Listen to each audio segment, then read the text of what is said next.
What's up, cowboys? Welcome back to the channel. Today we're talking about Django Unchained. It's a 2012 Western directed by Quentin Tarantino, the GOAT himself. He's done Kill Bill, Pulp Fiction, and many more. I've done a review on Kill Bill, link in the description. Starring really amazing actors, mostly AAA, like Jamie Foxx, Christopher Waltz, Leonardo DiCaprio. Christopher Waltz has been in Inglourious Basterds and Guillermo del Toro's Pinocchio. The Pinocchio one, I've done, link in the description.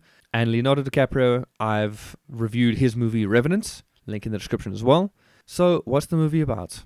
We follow Django in 1958 America, somewhere where slave trade is very active. Back in this time, there were a lot of slaves. Django is a slave being transported somewhere.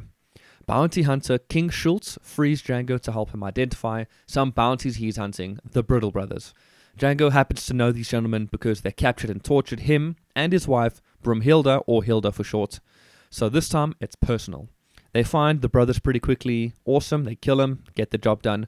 I like to point out that Schultz does snipe one of them from across the field like a fucking badass. Nice. A bunch of the locals are pissed off and raid Django and Schultz campsites. This scene is really, really funny. So after all is said and done, Schultz sees how useful Django really is because he's a great shot. Actually, amazing, like dead-eye accuracy. My question is, where did he get this accuracy?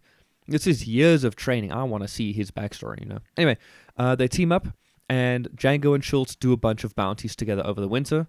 And during this time, Schultz decides to help Django rescue his wife. So there's a time skip, and we are caught up by a scrolling wall of text, kind of like Star Wars. Very cool, very original. I like the style. It's very cool. Looking for Hilda, Django and Schultz meet Mr. Candy.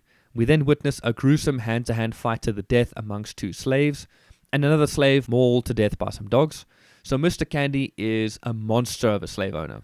Eventually the boys make it to Mr. Candy's home to meet Stefan the butler and Hilda the German slave. Finally, she's German, don't worry. Some shenanigans later, the boys get found out.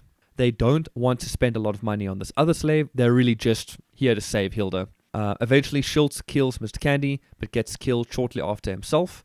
Django is captured and sold to a mining company. Crap. Of course, Django escapes that, and he goes out to tie up some loose ends. Basically, kills a lot of people. And we finish the movie with Django walking away from a giant explosion like a badass, and Hilda riding off with him into the night. The end. This was a great movie. The story is solid. Revenge plot, going undercover to do this, setting up this trap. Everyone has plans and backup plans for those plans. The stakes are always high, sometimes even higher. Nice story, really good. The revenge plot with the wife was great because you can see how invested Django was in that. He was itching to just make a break for it, like, fuck this plan, let's just go. But he couldn't just yet, he needed to stick it out. There was a bit of gore, but it adds to that gritty feel. This is what it was like back then. If you get shot in the kneecaps, you're probably done for. The shots and cinematography was great all around. There were some dramatic zooms I'd like to point out. Apparently classic Quentin Tarantino style. The acting from everyone was amazing. Of course, these guys are pros. The dialogue was great too. I'd like to quickly mention that they said the N-word 114 times apparently. Must be a record or something. Anyway, since Django was going undercover for the later half of the movie, he had to watch everything that was said to sell his disguise, and makes for a compelling watch sometimes, like having to concentrate so hard. It's really cool. The music was great. Some Western songs are directly telling the story in front of us, like, this guy's riding on a horse, all that shit, you know. This is typical of other classic Western songs where they kind of just sing the story. I mean, it fits, it's cool. But there was one hip-hop song, it kind of pulled us out and reminded us, hey, we're in a modern movie, listen to this hip-hop track. It's like, okay, cool. I mean, it's not the worst idea, it just didn't fit for me, you know. So although that being said, I give this an 8 out of 10. I like to say I expected a bit more considering how popular this movie was, but I mean, it's still a solid 8. Great all around the board. If you like action movies, westerns, or even dramas, you'll probably like this one.